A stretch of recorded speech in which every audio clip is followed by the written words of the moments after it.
Good morning, all of you. This is your class of physics for class 12th and unit 3. तो इसे last class में हमने क्या study किया था भाई? इसे लास्ट क्लास में हमने स्टडी किया था बायोट-सैवर्ट्स लॉ और Biot Savart's law in terms of current density and Biot Savart's law in terms of charge and velocity. तो उसके बाद हमारा थर्ड केस बच गया था जो कि क्या था? Biot Savart's law in terms of magnetising intensity.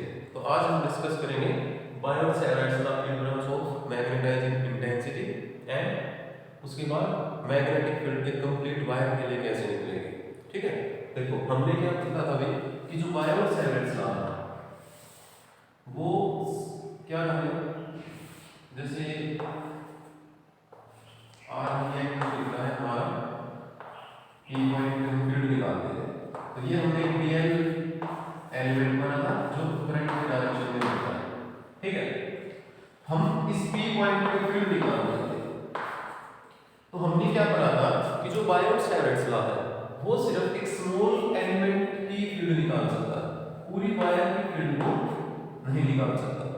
ठीक है, तो उसके लिए हमने क्या किया था कि भी बायोट-सैवर्ट्स लॉ स्मॉल एलिमेंट निकाल तो स्मॉल वैल्यू dB. अब हमने दो केस में इसको निकाल लिया था. तो हमारा थर्ड केस क्या बचता था कि बायोट-सैवर्ट्स लॉ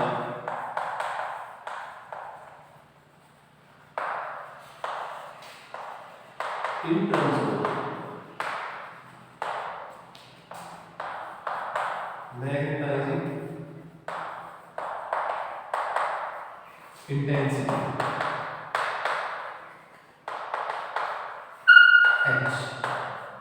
H की टर्म्स में निकालना है हमने इसको. ठीक है, तो बायोट-सैवर्ट्स लॉ का रिजल्ट हम सभी को बताइए क्या होता है कि dV is equal to mu naught upon 4 pi I dl sin theta by r. ठीक है, तो जो H है मैग्नेटाइजिंग इंटेंसिटी, ये एक रिलेशन बनता है इसके साथ क्या कि भी V नोड है जो मैग्नेटाइजिंग परमिएबिलिटी होती है ना हमारी V उसकी टर्म में म्यू नॉट H की इक्वल होती है. ठीक है, H is the magnetising intensity and V is the magnetic induction. मतलब कि मैग्नेटिक फील्ड इंडक्शन और मैग्नेटाइजिंग इंटेंसिटी का रेशियो होती है मैग्नेटिक परमिएबिलिटी. तो हम यहां से क्या लिख सकते हैं, स्मॉल फील्ड है क्या होगा dV और dV इक्वल क्या हो जाएगा म्यू नॉट dH. तो हम dH की वैल्यू निकालते हैं. तो dH की वैल्यू क्या हो जाएगी, ये म्यू नॉट इधर आ जाएगा dV by mu naught. Clear है इतना? तो मान के चलो जैसे ये वैल्यू थी, हमने जो ये dH की वैल्यू है इसके अंदर dV की वैल्यू यहां से पुट कर दो. dV की वैल्यू क्या है यहां रख देंगे. तो dH क्या आ जाएगा by using value of dV in equation. इसको इक्वेशन 1 मान लो यहां पे इक्वेशन 1.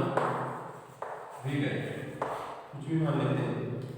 तो dH की वैल्यू क्या आ गई रख देंगे mu naught upon 4 pi I dl sin theta और डिवाइड बाय r स्क्वायर. और नीचे क्या है म्यू नॉट से इसको क्या करना है डिवाइड. तो म्यू नॉट से म्यू नॉट कैंसिल. तो dH की वैल्यू क्या आ गई हमारे पास 1 upon 4 pi I dl sin theta by r square. In terms of vector निकालें तो भाई क्रॉस प्रोडक्ट हो जाएगा इन वेक्टर से. ठीक है, इन टर्म्स ऑफ वेक्टर तो dH क्या हो जाएगा 1 अपॉन 4 पाई. ठीक है, क्या होता है हमारा dl तो हमारा लेंथ एलिमेंट है, इसकी और रिप्रेजेंटेशन करेंगे हम. तो r यूनिट वेक्टर से इसको मल्टीप्लाई करते थे वही r क्यूब हो जाएगा नीचे. नीचे क्या हो जाएगा r क्यूब और यहाँ पे क्या हो जाएगा I यहाँ है dl क्रॉस r. ठीक है, तो इसी की रिप्रेजेंटेशन हो जाएगी हमारी dl is the length element and r is the vector quantity. dl cross r हो जाएगा. ये हो गया हमारा in terms of vector. Clear है? तो हमारा थर्ड केस प्रूव हो गया। क्या? Biot Savart's law in terms of magnetising intensity. तो dH की वैल्यू क्या आ जाएगी हमारी 1/4 pi I dl sin theta by r square and in terms of vector 1/4 pi I dl cross r by sorry r cube होगा यहाँ पे। ठीक है? क्योंकि r यूनिट वेक्टर से मल्टीप्लाई करते हैं, हमें पता है इसका। इतना हुआ क्लियर?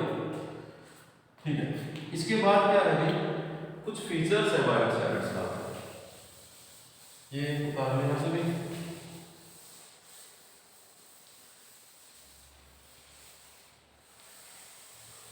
देखो क्या है, सम फीचर्स ऑफ बायोट-सैवर्ट्स लॉ।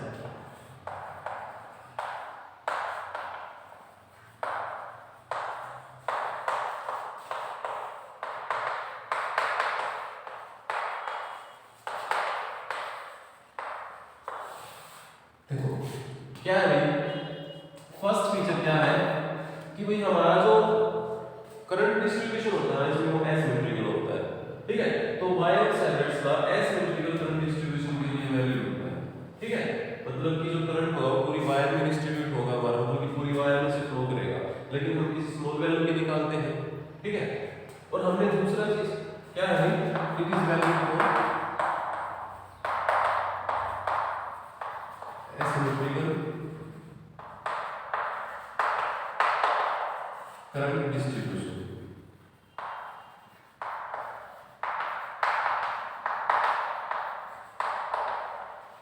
देखो सेकंड हमने क्या पढ़ा था कि जो हमारा बायोट-सैवर्ट्स लॉ है उससे हम सिर्फ स्मॉल लेंथ की मैग्नेटिक फील्ड निकाल सकते हैं, जैसे dl की कंप्लीट L के नहीं निकाल सकते, सिर्फ स्मॉल लेंथ के लिए निकाल सकते हैं।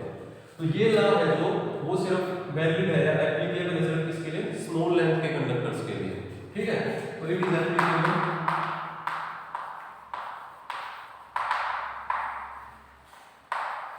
only to small length conductor।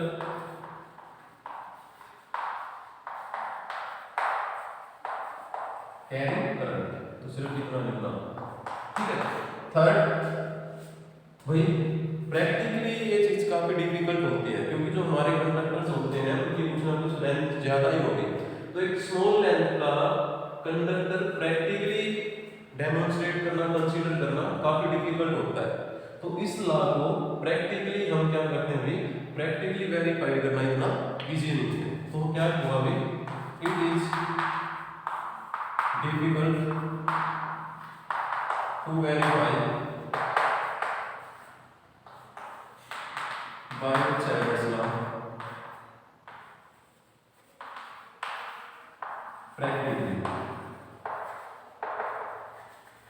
ठीक है? बिकॉज क्यों?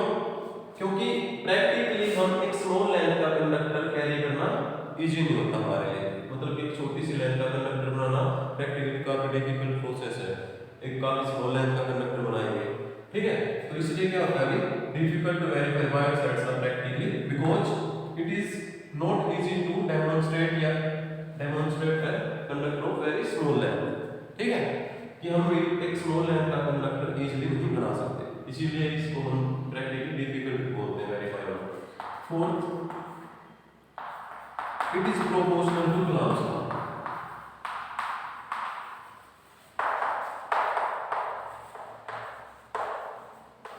इट इज एनालोगस या proportional to Coulomb's law in electrostatic. कैसे?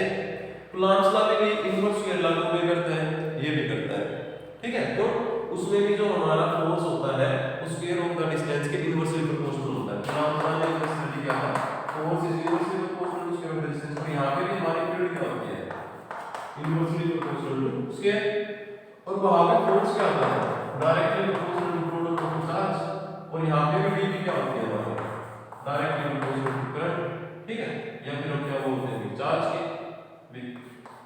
तो इसी वजह से हमारा बायोट-सैवर्ट्स लॉ प्रोपोर्शनल होता है कूलॉम्स लॉ के, मतलब कि उसको एनालोगस करता है। क्लियर है ये चीज? फिफ्थ, जो हमारी dB होती है, dB is always perpendicular to both dl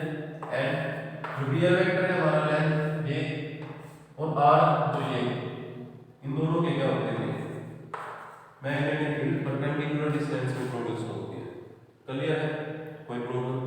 अब बात आती है कि जो हमारा रिजल्ट था dB mu naught upon 4 pi ideal sin theta by r square.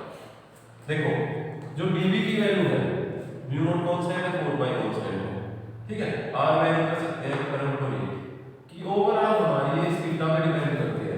This theta angle between the position vector r and dl, इन दोनों के बीच में जो थीटा एंगल है इसके ऊपर हमारी मैग्नेटिक फील्ड की स्ट्रेंथ डिपेंड करती है। कैसे? देखो अगर हमारा थीटा 0 है मींस ये P पॉइंट यहां ऐसे आ रहा है, इसी पे आ रहा है, तो ये एंगल कितने हो जाएगा 0, या फिर थीटा 180 है इधर आ जाए तो ये पूरा थीटा कितना हो जाएगा 180। तो हमारी dB की वैल्यू क्या होगी इन पॉइंट्स पे, इस पे लगा दो या इस पे लगा दो, ठीक है। क्या भाई इफ थीटा इज 0 और 180 तो वी नो दैट sin 0 क्या होता है 0 और sin 180 मींस sin pi ये भी क्या होता है 0 because every multiple of pi is 0 for sin, ठीक है।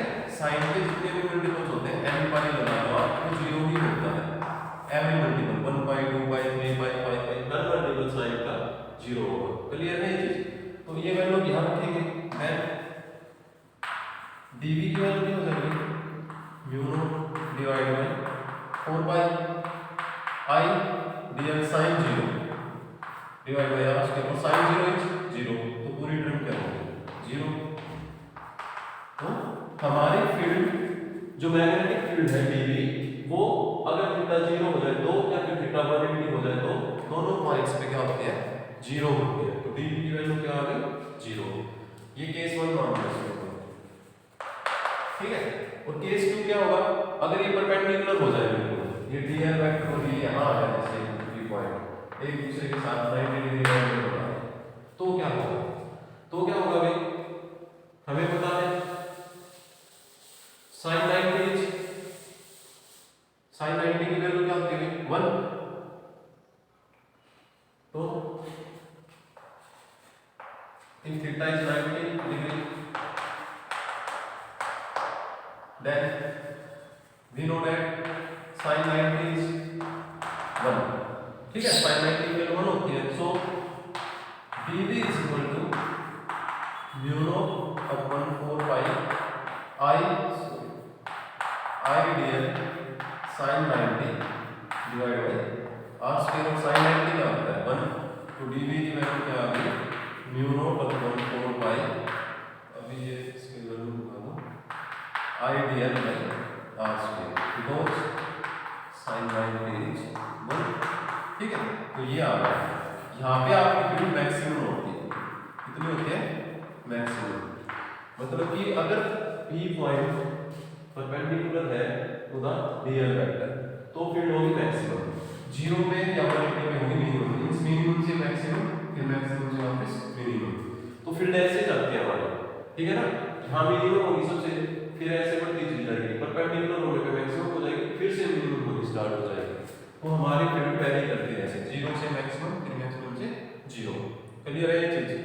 तो ये थे क्या हमारे फीचर्स ऑफ बायो-सैवर्ट्स लॉ। क्लियर है? ठीक है भाई। इसके बाद हम स्टडी करेंगे कि जो मैग्नेटिक फील्ड है हमें B वो निकालनी है, इसके लिए एक स्ट्रेट वायर के लिए और इनफाइनाइट लेंथ लगा लो, ठीक है। अभी इस बायो-सैवर्ट्स लॉ की एप्लीकेशन आ गई एक तरह से लगा लो कि मतलब ये जो बायो-सैवर्ट्स लॉ है उसको हम कहाँ यूज कर सकते हैं।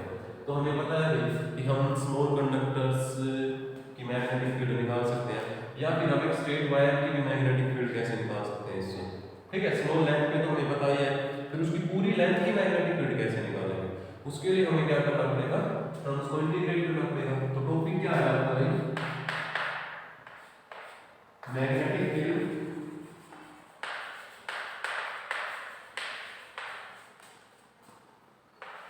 एट पॉइंट P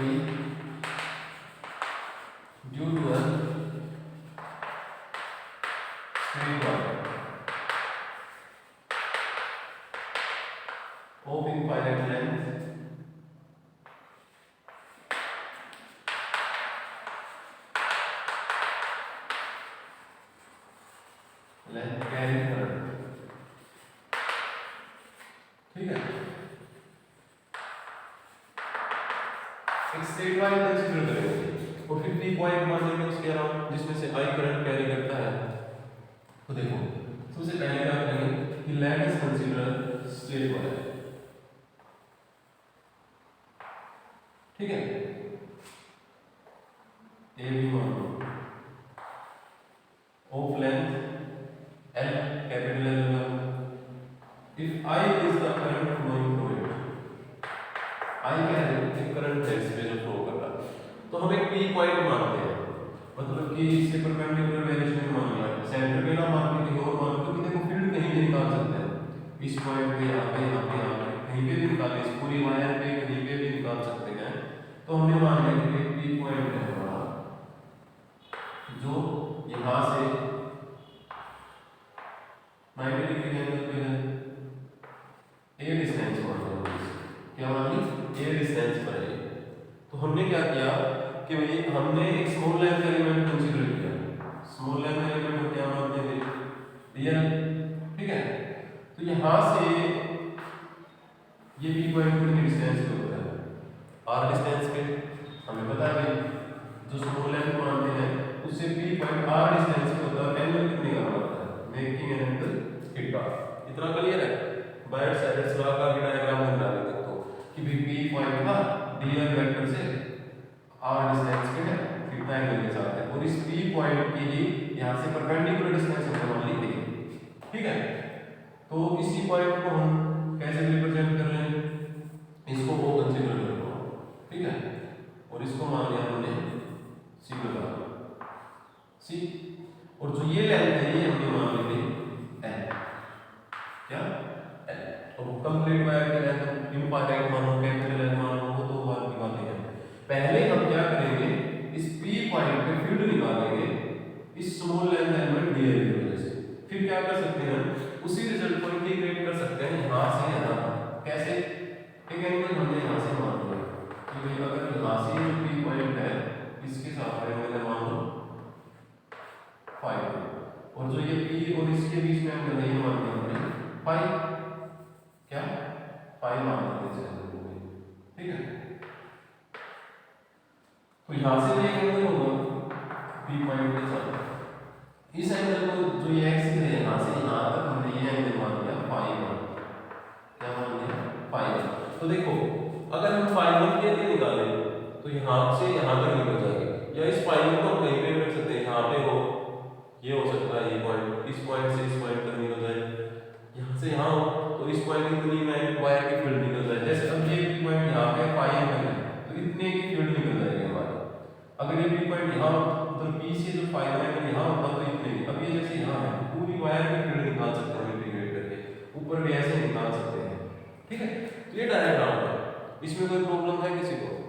भाई सिर्फ क्या किया है, एक पी पॉइंट माना है जो कि यहां ओरिजिन से थीटा एंगल पे आर डिस्टेंस पे है, और इसकी परपेंडिकुलर डिस्टेंस इस वायर से क्या है ए, और इन दोनों के बीच की डिस्टेंस है एल। तो ये हमारी राइट एंगल ट्रायंगल बन गई ओपीसी, क्लियर है। अब हमने करना क्या है, ये तो कंसीडरेशन में हो गया, let us consider wire A B of length L of infinite length and the point P is considered at a distance of r from origin of the wire makes an angle theta and the perpendicular distance of P from the wire is a, ठीक है। तो हम अब बायोट-सैवर्ट्स law का result use करेंगे, हमें पता है भाई क्या करेंगे हम कि भाई अकॉर्डिंग टू बायोट-सैवर्ट्स लॉ,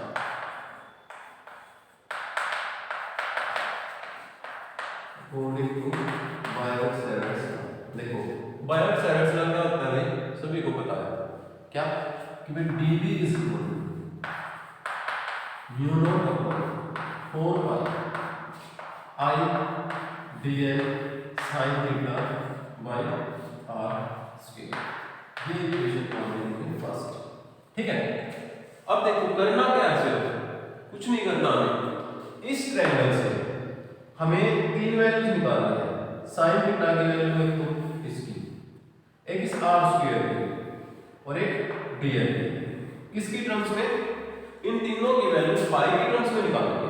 क्यों निकालेंगे पाई की टर्म्स में, क्योंकि भाई यहाँ पे जो एंगल है पाई है और फाई चेंज हो रहा है हमारा फाई 1 से फाई 2, मतलब फाई की टर्म्स में अगर ये सारी वैल्यू आ जाए तो हम फाई के विद रिस्पेक्ट इस पूरी मैग्नेटिक फील्ड की रिप्रेजेंटेशन को इंटीग्रेट कर सकते हैं, और इंटीग्रेट करके हम इस वायर पे किसी भी पॉइंट पे फील्ड निकाल सकते हैं, किसी भी पॉइंट पे, यहाँ पे यहाँ पे यहाँ पे।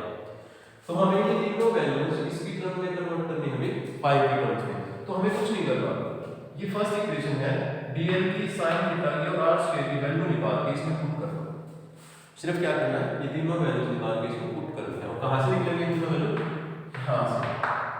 कैसे? देखो पहले निकालते हैं जैसे sin थीटा कि भाई इन ट्रायंगल OPC, ठीक है, OPC हमारे ट्रायंगल, देखो ये एंगल 90 का, तो थीटा प्लस फाई में क्या हो जाएगा 90 का। क्यों?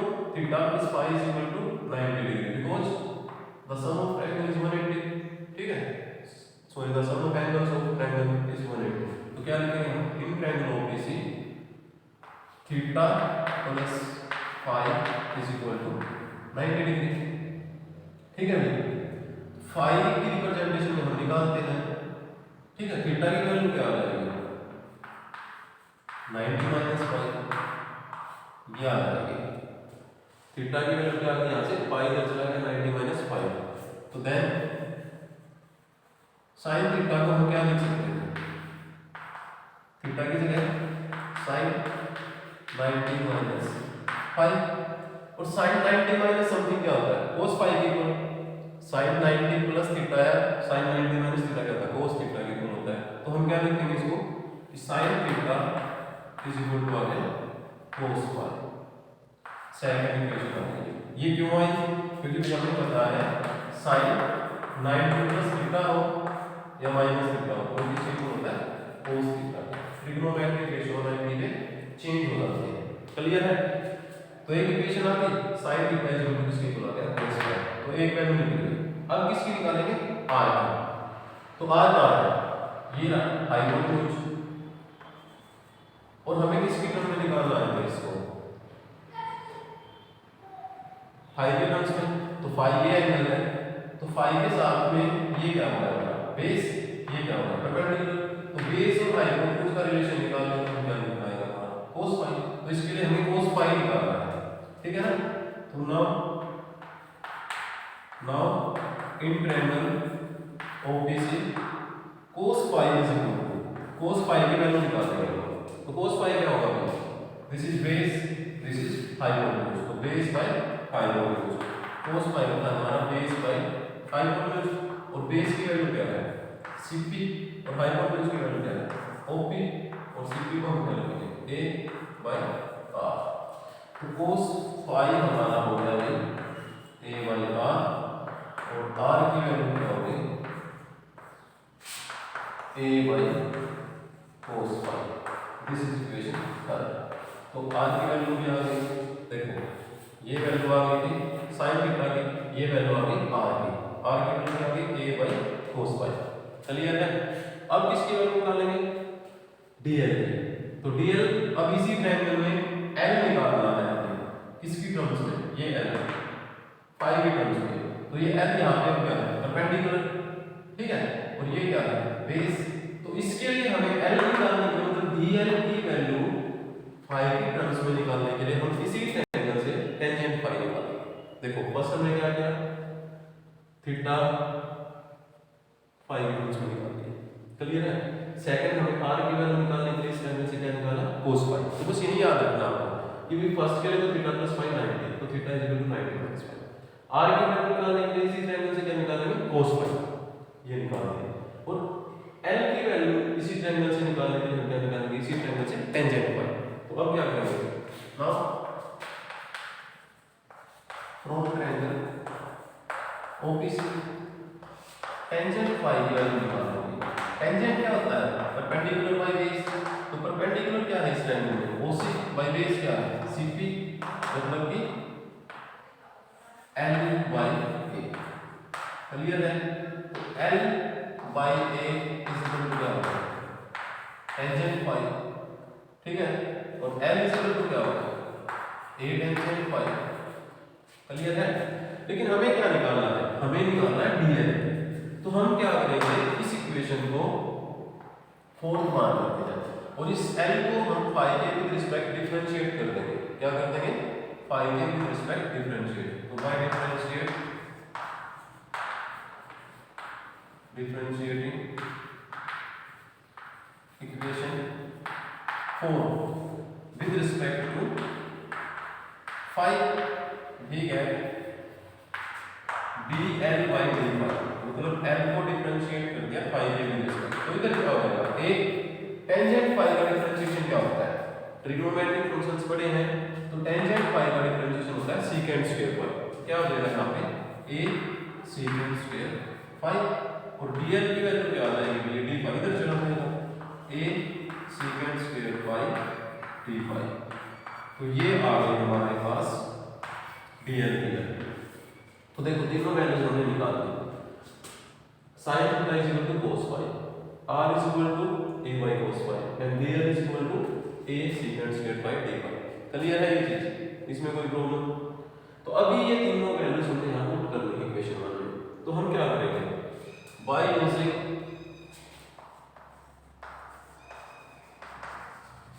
इक्वेशन कौन सी हुई? Second, third and fifth in equation 1 v क्या हमें क्या मिलेगा भाई? 1 से dv की वैल्यू मिलेगी क्या? dv is equal to mu naught upon 4 pi. ठीक है, i as it is dl की जगह क्या रख देंगे? ये value a secant square phi d phi. ठीक है,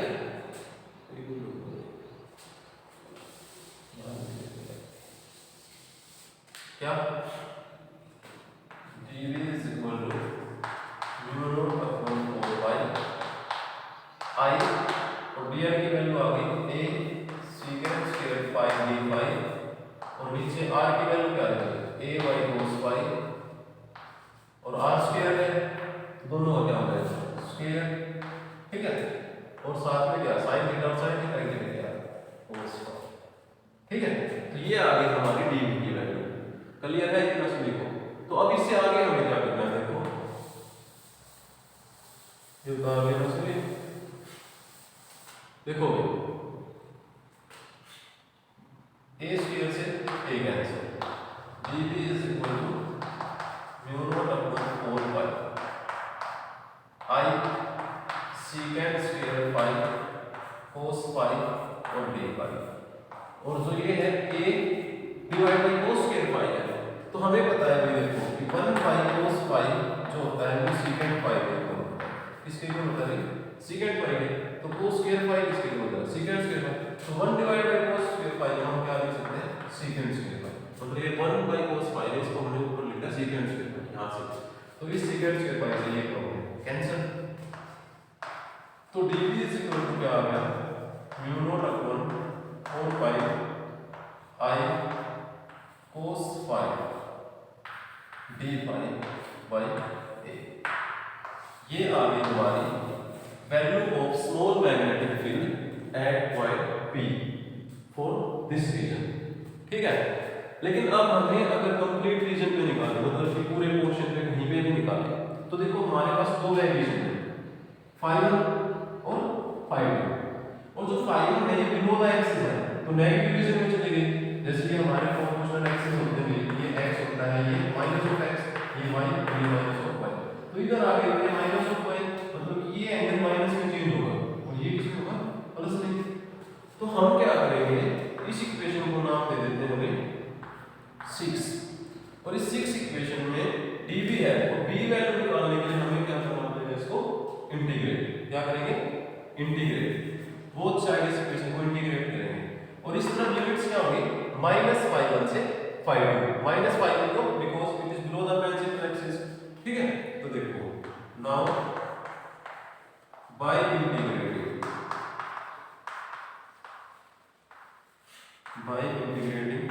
equation 6 on both side and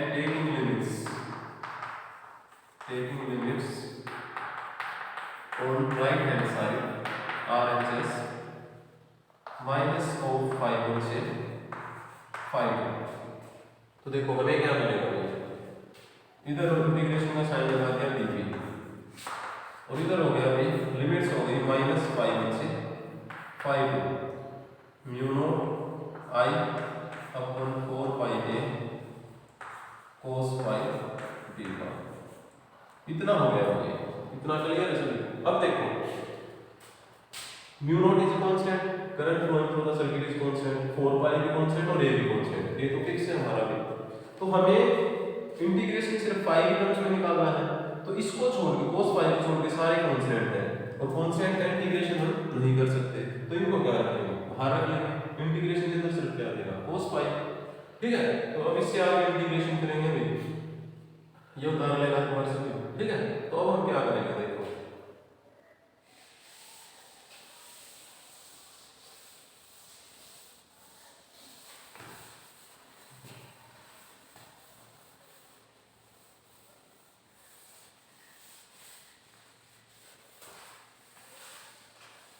देखो, हमें ये इक्वेशन मिल गई, ठीक है। 5 से 5 को हमने इंटीग्रेट किया, मतलब 5 से 5 इस इक्वेशन को इंटीग्रेट किया, तो ये मिला।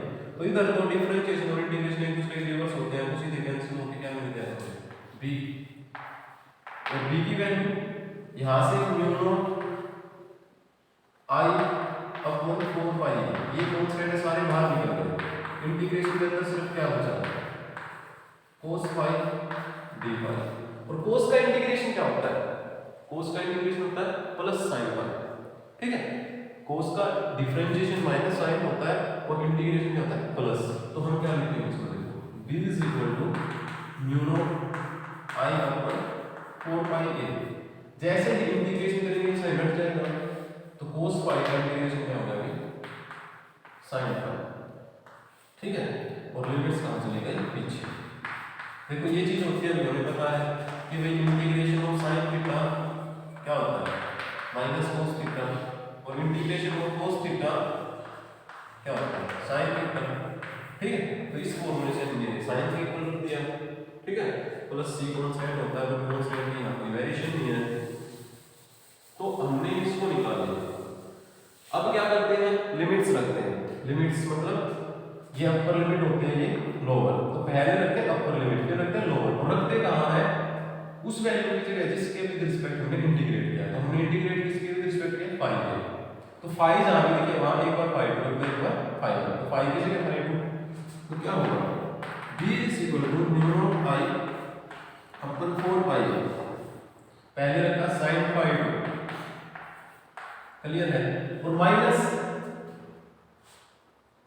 sin माइनस फाई, क्लियर है ये चीज, मतलब फाई की जगह फाई रख दिया, माइनस ऐसे जाता। और ये क्या होता है भाई, जो sin माइनस थीटा होता है ना, इसको हम रख सकते हैं माइनस sin थीटा, ठीक है। तो यहाँ पे क्या रख देंगे, mu naught I upon 4 pi a sin phi two minus, ये माइनस बाहर आ गया, क्या हो गया प्लस sin ऑफ फाई, इसकी वजह से ये माइनस बाहर आ गया। तो हमारी b की वैल्यू क्या आ गई है, ये आ गई, हम पूरी मैग्नेटिक फील्ड निकाल सकते हैं इस वायर की वजह से, अगर हमें फाई और फाई की रिप्रेजेंटेशन पता हो। तो b की वैल्यू क्या आ गई, mu naught I upon 4 pi a sin phi two plus sin phi. अब इसमें हम केस बना सकते हैं, कैसे, पहला केस क्या भाई, कि अगर ये वायर इनफाइनाइट लेंथ की हो और जो p पॉइंट है ये बिल्कुल इसके सेंटर पे एक्ट करता हो, ठीक है, तो क्या होगा, दोनों एंगल्स सेंटर के रिप्रेजेंटेशन होंगे, तो सेंटर से टेंजेंट होंगे वो 90 डिग्री पे होंगे, तो दोनों एंगल्स हमारे 90 डिग्री हो जाएंगे। फिर अगर किसी एक एक्सिस के नियर हो, जैसे y के हो या b के हो, नियर टू b, तो क्या होगा, b के नजदीक चला गया, तो ये वाला जो एंगल है फाई टू, ये क्या हो जाएगा 0.5 क्या हो जाएगा हमारा 90, ठीक है ना। और अगर भाई ये एक राइट बाइसेक्टर हो और इसकी लेंथ l हो, तो उसके अकॉर्डिंग हमें तीन केस करने हैं इसमें, ये क्लियर है सभी को, पहले ये हो गया। अब हम केस करेंगे, केस 1 क्या है कि भाई if the wire is of infinite length, जो a भी है इसकी लेंथ इनफाइनाइट मान लो, and p is at the centre of the wire, if the wire इसको infinite length and P is at the center of point, ठीक है, मतलब कि नियर टू द सेंटर हो, near the centre of point. देखो होगा क्या, अगर ऐसा होगा तो हमें सिर्फ क्या बताया कि जो हमारे एंगल्स है ना कि भाई देन φ1 और φ2 दोनों 90 डिग्री के हो जाएंगे, इसके इक्वल हो जाएंगे 90 के। सो b इज इक्वल टू क्या हो जाएगा, mu naught upon 4 pi a i sin 90 plus sin 90। इसका मतलब क्या, φ1 की जगह 90 रख दिया, φ1 की जगह और φ2 की जगह, तो sin 90 का वैल्यू आती है 1, तो क्या होगा mu naught i upon 4 pi a 1 plus 1 because sin 90 is equal to 1, ठीक है। तो b की वैल्यू क्या आ गई, mu naught i into 2 upon 4 pi a, या फिर हम इसको क्या लिख सकते हैं, mu naught i upon 2 pi a, ठीक है। सेंटर पे आने का मतलब है जैसे बिल्कुल मिड पॉइंट पे आके ऐड करें तो दोनों मिड पॉइंट से होने वाले एंगल क्या हो जाएंगे हमारे 90 डिग्री होते हैं, ठीक है। क्लियर है चीज, मतलब दोनों के साथ में क्या हो जाएगा 90 डिग्री की रिप्रेजेंटेशन आ जाएगी। तो ये हो गया हमारा, ये केस हो गया हमारा। अब केस सेकंड क्या कहता है कि इफ द वायर जो infinite length at point P lies near to any of the point A के नजदीक हो या पॉइंट B के नजदीक हो, जैसे B की मान लेते हैं, ठीक है, ये A था तो B के मान लेते हैं कि वही point P lies near two point B, मतलब कि एक एक्सिस के नजदीक हो गया, सॉरी जो B पॉइंट है ना यहाँ इसके नजदीक आ जाए, एक एक्सिस कोऑर्डिनेट या फिर इधर आ जाए। तो देखो अगर B की तरफ जाएगा तो ऐसे जाएगा पॉइंट B, ये φ2 क्या होता जाएगा कम, मींस 0, तो φ1 क्या हो जाएगा ज्यादा 90, ठीक है। तो क्या हो जाएगा भाई, φ2 की वैल्यू तो हो जाएगी 0 और φ1 की वैल्यू क्या हो जाएगी 90 डिग्री, ठीक है। मतलब जो बढ़ता जाएगा वो 90 पे चला जाएगा बढ़ के, तो φ2 की जगह क्या रख देंगे sin 0, ठीक है ना, यहाँ sin 0 का ये sin 90 रहेगा φ1, तो sin 0 क्या होता है 0, क्लियर है, और sin 90 क्या होगा 1, तो इस 2 की जगह क्या हो जाएगा आपके पास 1 ही आ गया, 0 प्लस 1 क्या आ गया 1, तो रिजल्ट क्या आ गया हमारा mu naught i upon 4 pi a। ये आ गई हमारे किसी भी एक पॉइंट पे जो नियर टू एक्सिस होगा पॉइंट B या near to axis of point A, तो किसी भी एक एक्सिस के पॉइंट पे हो तो हमारी मैग्नीट्यूड हो जाएगी mu naught i upon 4 pi a। Clear है, कोई प्रॉब्लम, तो ये हो गया। अब करेंगे केस थर्ड, ये इंपॉर्टेंट है क्योंकि इसमें कुछ वैल्यू निकलेगी। देखो केस थर्ड क्या है,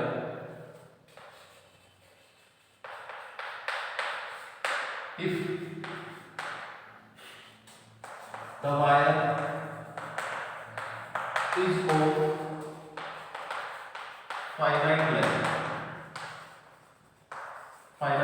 L मान at P is the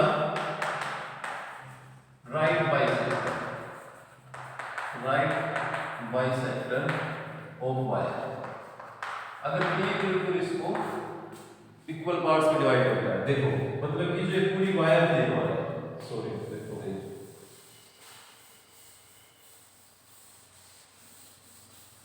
यहाँ से यहाँ तक जो वायर है ये मान लीजिए कि भी कैपिटल L क्या है कैपिटल L, और जो ये P पॉइंट है जो इसका राइट बाइसेक्टर है, मतलब बिल्कुल बीच है इसका भी इसको, ठीक है। तो क्या होगा भाई, किसी को दे देते हैं राइट बाइसेक्टर होगा, तो दोनों के दोनों एंगल हमारे ये क्या होगा φ2 और ये क्या होगा φ1 इज इक्वल टू φ2 होगा, दोनों को हमने क्या मान लिया 5, इसके इक्वल हो जाएगा 5, और एक पार्ट में लेंथ कितनी होगी L/2 और ये लेंथ कितनी होती है R, ठीक है, तो L/2 और R हो जाएगी, और हमारी जो परपेंडिकुलर डिस्टेंस वो A होती थी हमारे, ठीक है ना। तो उसके अकॉर्डिंग हम क्या मानेंगे, हम इसको इसकी रिप्रेजेंटेशन को चेंज कर देंगे हम, ठीक है, क्योंकि A हमारा रिप्रेजेंटेशन होता था, उसके अकॉर्डिंग निकालते हैं इसको। तो अब क्या होगा हमारा कि भी phi1 phi2 phi होगा, ठीक है। तो हमें क्या करना है, b की वैल्यू क्या हो जाएगी, mu naught I upon 4 pi a sin phi2 plus sin phi1। तो sin phi2 क्या हो जाएगा, phi, ये भी क्या हो जाएगा phi, तो क्या आ जाएगा b is equal to mu naught I upon 4 pi a, और sin phi plus sin phi is 2 sin phi। तो हमें sin phi की वैल्यू निकालनी है अब, ठीक है। sin phi की वैल्यू हम उसी ट्रायंगल से निकालेंगे जो हमने पहले बना रखी थी, ठीक है ना। क्या थी ट्रायंगल पाई, ये थी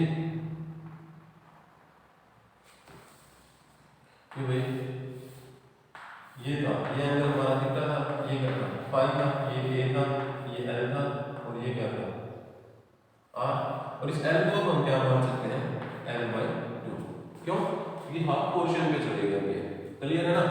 तो यहां से sin phi निकालेंगे तो बेस बाय हाइपोटेन्यूज a/r, ठीक है। sin y is equal to a divide by r की वैल्यू क्या होगी फिर, r की वैल्यू होगी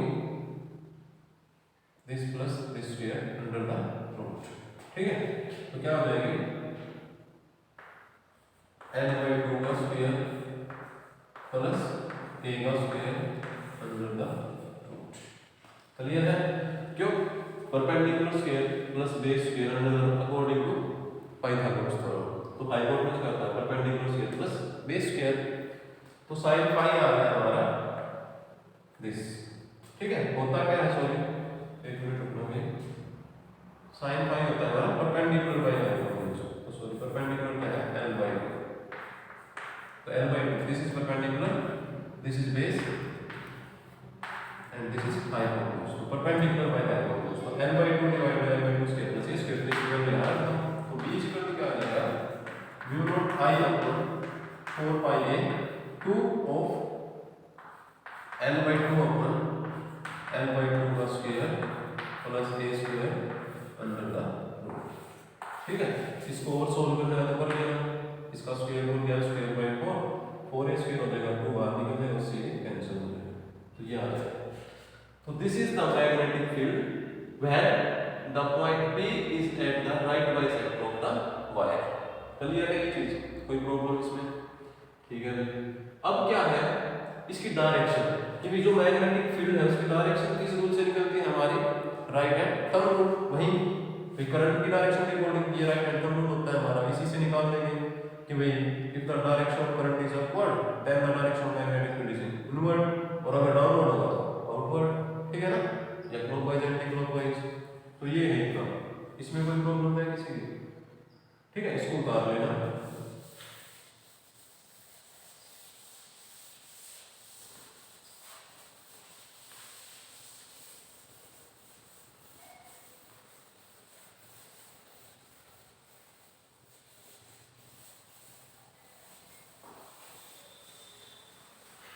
तो ये क्या था भाई हमारा मैग्नेटिक फील्ड इंटेंसिटी निकाल लेते हैं हमने इस पे, sorry magnetic field induction due to a straight wire carrying current of infinite length.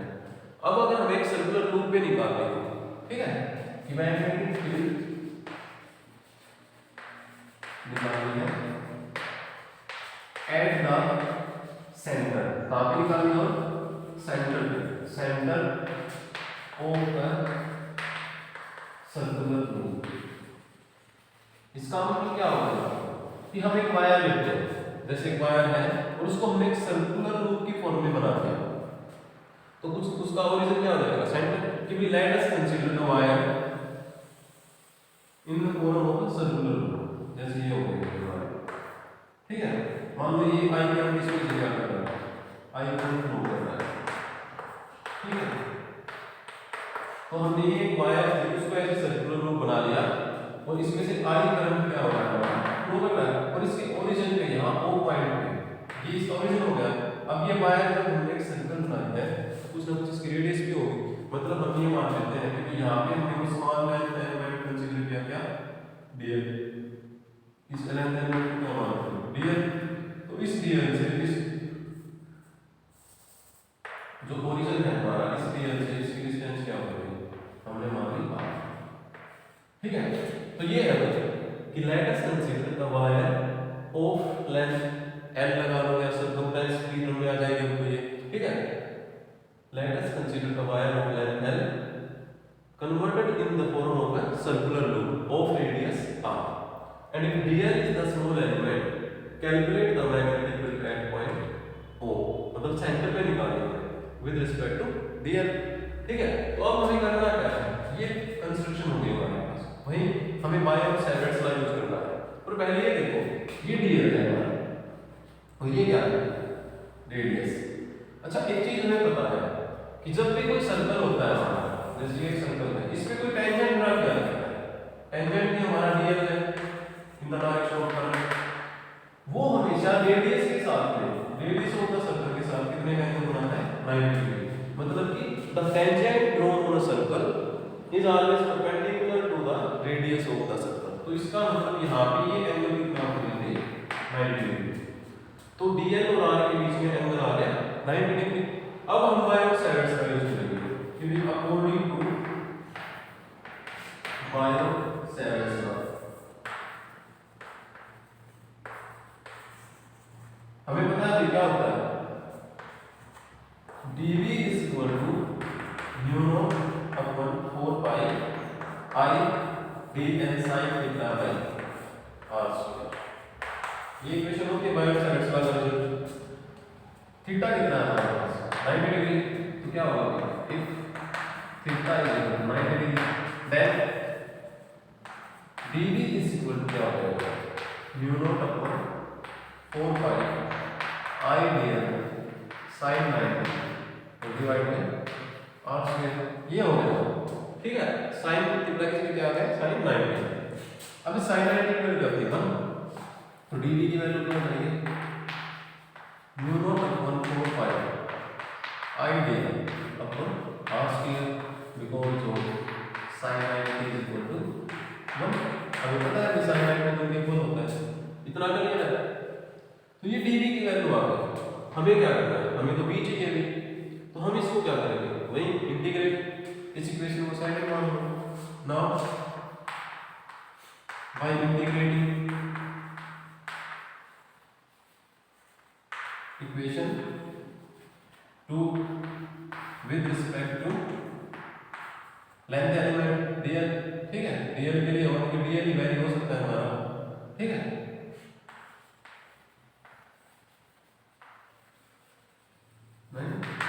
ठीक है, हमें क्या मिलेगा बोथ साइड इंटीग्रेट करके, इधर dp हो गया नहीं, इधर इंटीग्रेशन किया mu naught upon 4 pi I dl by r square, इससे ये कैंसिल हो गया, b हो गया क्योंकि डिफरेंशिएशन इंटीग्रेशन एक दूसरे के रिवर्स होते हैं। और यहाँ पे ये सारे क्या है fix, radius of the circle fixed है, ठीक है। I करंट भी कांस्टेंट है, mu naught और 4 पाई कांस्टेंट है हमारे, तो सिर्फ वैरी कौन कर सकता है dl लेंथ एलिमेंट, तो इसी का इंटीग्रेशन होगा, बाकी सारे कांस्टेंट क्या हो गए r। तो इंटीग्रेशन के अंदर सिर्फ क्या रहा dl, और dl को अगर इंटीग्रेट करें तो डिफरेंशिएशन से इंटीग्रेशन कैंसिल l हो गया, b इज इक्वल टू क्या हो गई mu naught I upon 4 pi r square और l आ गया, total length of the wire हो गई। और देखो total length of the wire क्या होगी, ये total length of the wire ये होगी, और इसको हम क्या बोलेंगे सर्कमफ्रेंस ऑफ द सर्कल, और सर्कमफ्रेंस क्या होगी 2 पाई r, ठीक है ना। तो हम क्या लिखेंगे कि where L is the total length of the wire and it is equal to circumference of the circle, L की वैल्यू आ गई 2 पाई r, ये L यहाँ यूज कर देंगे, ठीक है, by using value of L we get B is equal to mu naught I upon 4 pi r square और L की वैल्यू 2 पाई r। ठीक है, कैंसिल कर दो r से, r कैंसिल, 2 से 2 और पाई से पाई, तो क्या रिजल्ट आ गया म्यू नॉट I अपॉन 2 ये आ गया। या तो हम लिख सकते हैं mu naught I upon 4 pi r square, 2 pi r से लिख देंगे, या क्या आ गया म्यू नॉट I 2 से 2 पे कैंसिल, पाई से पाई, r से स्क्वायर, तो 2 r की आ गई। तो b की वैल्यू आ गई हमारे पास mu naught I upon 2r। अब at the centre of the circular loop, ये मैग्नेटिक फील्ड होगी हमारी सर्कुलर लूप से, क्लियर है। और अगर हमारे सर्कुलर लूप में n नंबर ऑफ टर्न्स हो, if turns is no n number of turns, क्या होगी, अगर इस सर्कुलर लूप में n नंबर ऑफ टर्न्स होता है, इनसे क्या होगा मल्टीप्लाई, तो हमारे फील्ड क्या हो जाएगा mu not n i upon 2r। तो ये है, या फिर इसको 4 पाई के टर्म्स में रखना है, 4 पाई के टर्म्स में रख लो, ठीक है। तो 4 पाई को कैंसिल मत करो, तो फिर क्या सिर्फ 12 को करोगे mu naught i upon 2r और ये हो जाएगा, ठीक है। तो ये हो गया हमारा, तो ये क्या आ गया हमारा फाइनल रिजल्ट आ गया मैग्नेटिक फील्ड इंटेंसिटी या magnetic field induction at the point O for a circular loop, और वो क्या है ओरिजिन ऑफ द सर्कल, मतलब कि सेंटर ऑफ द सर्कल। और इसकी डायरेक्शन भी हम उसी से राइट हैंड स्क्रू रूल से निकालेंगे। अब की बात करंट इसमें लूप की फॉर्म में, तो मैग्नेटिक फील्ड अपवर्ड या डाउनवर्ड हो जाएगी। अगर करंट ऐसे जा रहा है तो मैग्नेटिक फील्ड इनवर्ड है, अगर करंट ऐसे होगा तो मैग्नेटिक फील्ड कहां होती है आउटवर्ड एक्ट करती है, ठीक है ना। तो डायरेक्शन ऑफ मैग्नेटिक फील्ड यहां पे भी किससे कैलकुलेट करेंगे, राइट हैंड थंब रूल से या फिर स्क्रू रूल से। तो ये क्लियर है सभी को, ठीक है। इससे नेक्स्ट जो टॉपिक है वो हमने निकालना है कि magnetic field due to circular loop. लेकिन अब की बात जो पॉइंट है ना, वो इस ओरिजिन से कुछ डिस्टेंस पे आएगा, जैसे एक सर्कल बन गया ये, और P पॉइंट अब ऐसे कुछ डिस्टेंस पे होगा उस सर्कल से, और उस P पॉइंट पे हमें मैग्नेटिक फील्ड निकालनी है। तो टॉपिक क्या था, magnetic field at a point P due to a circular loop when point P lies away from the centre, मतलब कि आपके पास सेंटर पे होगा P पॉइंट, कहीं ना कहीं दूर होगा, ठीक है। तो उसके लिए निकालना है, ठीक है। वो आपका डिस्कस करेंगे नेक्स्ट टॉपिक, मतलब नेक्स्ट लेक्चर में। आज तक के लिए आपका इतना ही, ठीक है। किसी को कोई प्रॉब्लम हो बता देना, ओके, थैंक यू।